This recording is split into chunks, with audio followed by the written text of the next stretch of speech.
E chegou o momento de falar sobre literatura. É hora de mais um Trilhas Literárias.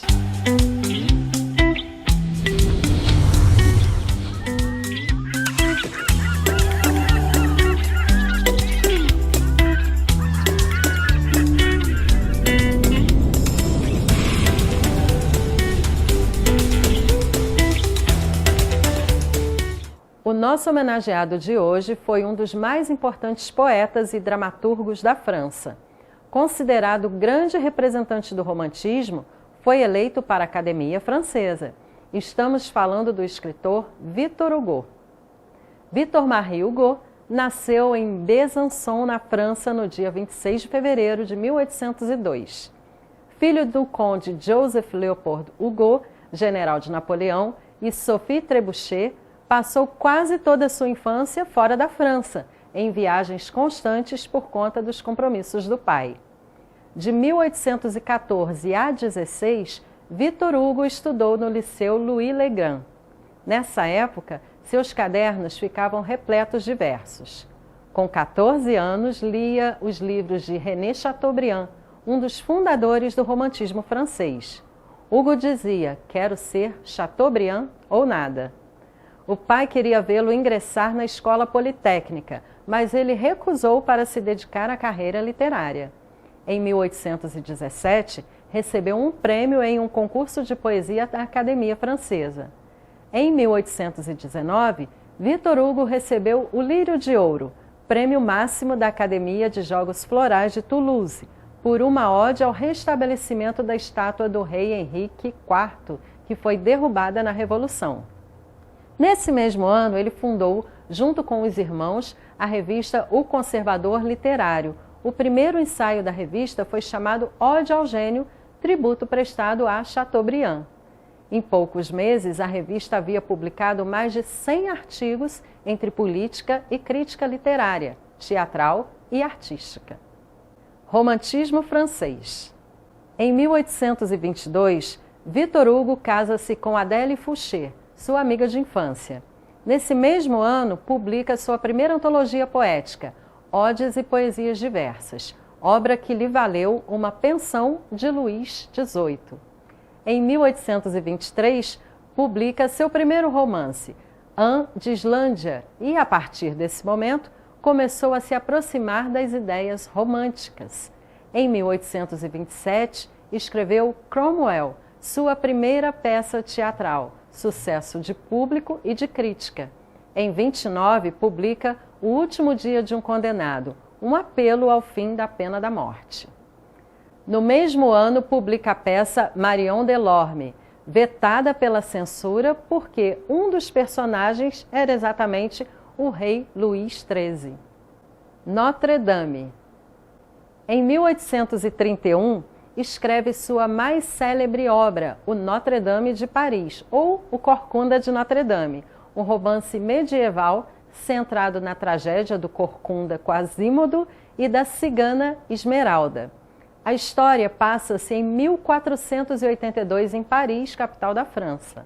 Na obra, Victor Hugo não se limita a descrever apenas a antiga catedral, mas ilustra historicamente a sociedade de Paris medieval e os contrastes dos seus personagens, desde os pedintes e ciganos ao rei e à nobreza. A obra gira em torno de um homem coxo e deformado, batizado de Quasímodo. O corcunda enfrenta uma série de peripécias por conta do amor não correspondido por uma bela cigana, a Esmeralda. Inúmeras adaptações foram feitas dessa obra, no cinema, no teatro e na própria literatura. Uma das mais conhecidas é o clássico da Disney, Novo Casamento. Defensor do livre-arbítrio tanto na religião quanto na política, Victor Hugo se proclama um liberal. Em seguida, lança Lucrécia Borges, de 1833, e Maria Tudor, também de 33. Separado de Adèle, com quem teve 5 filhos, passa a viver com a atriz Juliette Drouet, sua companheira até a morte. Victor Hugo se torna o mais famoso poeta e prosador do romantismo francês. Grande defensor das novas ideias do romantismo, declarou: "A liberdade literária é filha da liberdade política." Ei-nos libertos da velha forma social, e como não nos libertaríamos da velha forma poética? A um povo novo, uma nova arte. Academia Francesa e Política.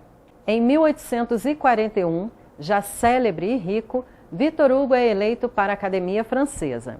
Em 45, torna-se membro do Senado francês por seu espírito combativo, recebe o apelido de Leão. Jornalismo e exílio. Preocupado com a miséria do povo, funda e dirige o jornal O Acontecimento, no qual os filhos Charles e François são redatores. Em seu jornal, escreve artigos defendendo a candidatura de Luís Napoleão para a presidência da República. Eleito, Napoleão III viola a Constituição. Victor Hugo, desiludido, não aceita a política adotada pelo líder que ajudara a eleger. Victor Hugo é perseguido ao tentar organizar a resistência à ditadura de Napoleão III. Ele então se refugia em Bruxelas, onde começa seu exílio de mais de 18 anos. De Bruxelas vai para Jersey e depois para a ilha de Guernsey, só retornando à França depois da queda do Império. No exílio foi o período mais fértil de sua vida literária. Victor Hugo escreveu Os Castigos, de 1853, As Contemplações, de 56, e em prosa são também dessa época seus melhores romances, Os Miseráveis, de 62, Os Trabalhadores do Mar, de 66, e O Homem que Ri, de 69. Em 1870, Victor Hugo é eleito deputado e se torna presidente da Assembleia Nacional. Em 76, se elege senador. Vive então a plenitude de sua glória nacional e internacional. Em 83, morre Juliette Drouet, sua companheira, por 50 anos. 2 anos depois, seria a vez dele. Victor Hugo faleceu em Paris, no dia 22 de maio de 1885. Em seu testamento, deixa 50 mil francos aos pobres e pede preces de todas as almas. Foi sepultado em 1º de junho no Panteão, o monumento fúnebre dos heróis nacionais. Entre tantas frases profundas que o escritor nos deixou, cito uma que gosto muito e que divido com vocês. A liberdade começa onde termina a ignorância. Victor Hugo. Eu espero que vocês tenham gostado dessa singela homenagem que fizemos a Victor Hugo, ou Victor Hugo em francês, um dos meus escritores favoritos e uma referência para gerações de leitores que passaram a amar literatura por causa de sua obra. Semana que vem estaremos de volta para mais um Trilhas Literárias. Até lá!